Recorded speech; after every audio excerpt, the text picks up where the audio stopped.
Hello everyone. So today I'm checking out the mode button here on DJI Osmo Mobile 7, and this is a pretty interesting button. So if you press this button, it switches into 4 modes that are displayed here.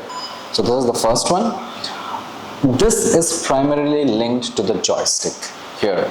So if you can see, there are 2 axes here. So the first mode is like this. So if you move the joystick up, the camera will move up. If you move the joystick down, the camera will move down. If you move it to the other side, sideways, it moves like this. Which means that with the first mode, the camera moves in a vertical direction and the horizontal direction exactly. If you switch to the next mode, which is this, your camera is perfectly going to move on right and left once you have aligned it. It moves up and down as well, and your axis remains pretty stable. Once you press it again, you enter the third mode. Now this is a very interesting mode here. On your camera, usually there is a yellow line which shows the alignment of the camera.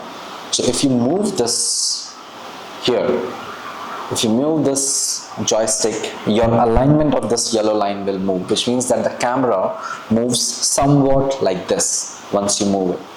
And if you take it up, it will go up. If you move it down, it will go down. And if you move it sideways, it will move somewhat like this. It's this kind of a pan you have in this mode. This is extremely interesting.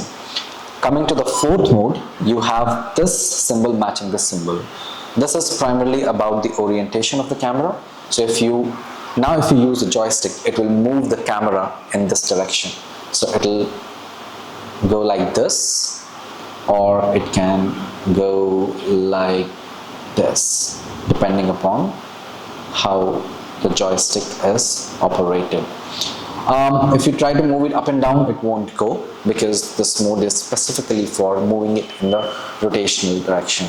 So this M button is very important here for your cinematography and how you handle the DJI Osmo Mobile 7. So I'm figuring out all the other buttons right now, but I think M button here is pretty much clear. If there's anything that I have missed, I would request you to leave it in the comments. Till the next video, have a good time. Bye-bye.